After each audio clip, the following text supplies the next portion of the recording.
Assalamualaikum warahmatullahi wabarakatuh. Yang saya hormati rekan-rekan Sekolah Paralegal Sukni Tumi Pengata. Pada kesempatan ini kami akan membahas mengenai peran dan fungsi paralegal dalam gugatan perceraian Islam.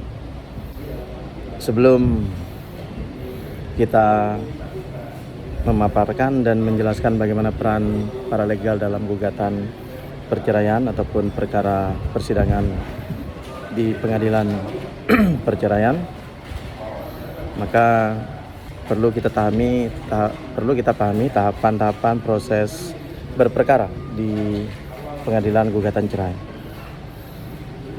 Yang pastinya bahwa perkara yang telah didaftarkan pada pengadilan, selanjutnya penggugat dan tergugat pasti tinggal menunggu panggilan dari pengadilan untuk jadwal sidang. Setelah mendapatkan jadwal panggilan sidang, maka proses pertama yang akan dilakukan adalah sidang dengan materi upaya perdamaian. Upaya perdamaian ini merupakan satu kewajiban bagi para hakim dalam perkara gugatan cerai talak maupun gugat cerai untuk selalu dikedepankan kepada para penggugat dan tergugat. Mediator bisa dipilih dari pengadilan setempat atau bahkan dari pihak luar, di mana jika pihak luar maka biaya ditanggung sendiri oleh masing-masing. Selanjutnya, jika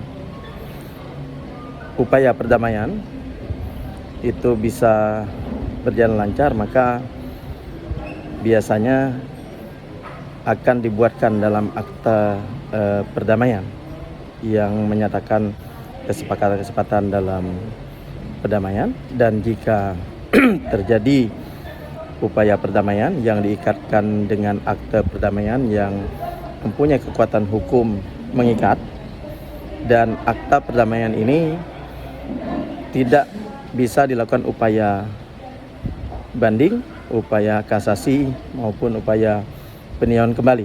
Jadi sudah sifatnya mengikat. Dan jika akte perdamaian telah terjadi, maka gugatan dianggap telah selesai dan tidak akan dilanjutkan prosesnya. Namun apabila upaya perdamaian tidak terjadi, maka akan dilanjutkan pada sidang-sidang dengan pemeriksaan perkara. Dalam sidang selanjutnya nanti yang akan dilakukan pertama kali adalah pembacaan gugatan dari pihak penggugat.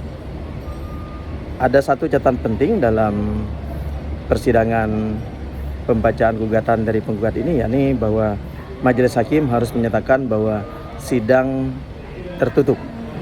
Tidak seperti sidang perdata lainnya, maka sidang perceraian ini harus dinyatakan tertutup oleh hakim.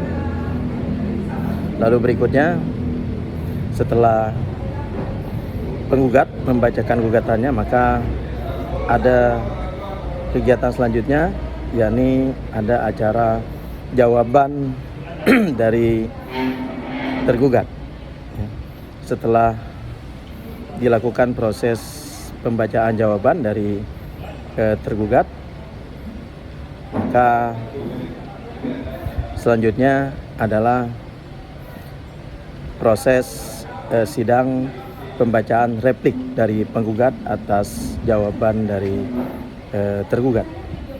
Dan selanjutnya maju proses ke pembacaan ataupun pemaparan dari duplik dari penggugat, ya, sebagai bentuk jawaban atas replik dari tergugat.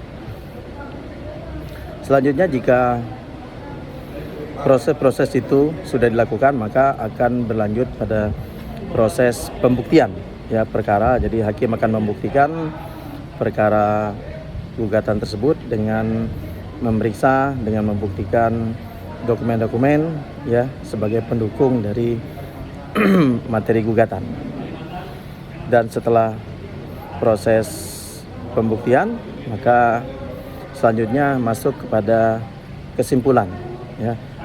Menarik, dalam kesimpulan ini Majelis Hakim akan memberikan kesempatan kepada para penggugat dan tergugat untuk mengambil atau membuat kesimpulan akhir setelah proses persidangan pembuktian dilakukan. Dan selanjutnya adalah proses beracara yang dilakukan, yakni para majelis hakim melakukan musyawarah, ya, dengan mempertimbangkan pendapat masing-masing hakim yang ikut serta dalam majelis. Jawabannya, tanggapan dari majelis hakim bisa tertulis maupun lisan, dan jika dalam pengambilan keputusannya biasanya menggunakan adalah pertimbangan yang paling banyak, ya, pertimbangan yang terbesar dalam menentukan satu putusan. Berikutnya saatnya majelis hakim akan memutuskan, membuatkan putusan dari sidang, dan putusan ini akan dibacakan dan juga mempunyai kekuatan hukum tetap dan mengikat. Upaya hukum yang bisa dilakukan atas putusan dari majelis hakim ini tentunya adalah upaya keberatan, ya, yang bisa dilakukan dalam masa 14 hari sejak putusan dibuat atau 14 hari sejak diterimanya putusan oleh para penggugat maupun tergugat yang tidak hadir dalam sidang pengadilan.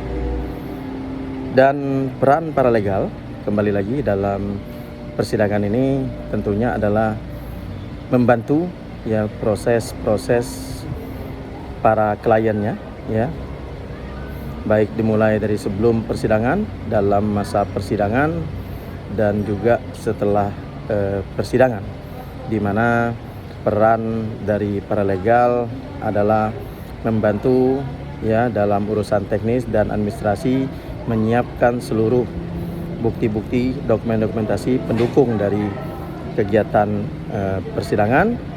Namun tentunya yang tidak kalah pentingnya bahwa tidak diperbolehkan paralegal memberikan nasihat hukum atau pendapat hukum dalam persidangan tersebut, dan juga tidak diperbolehkan paralegal mewakili, ya, klien dalam persidangan.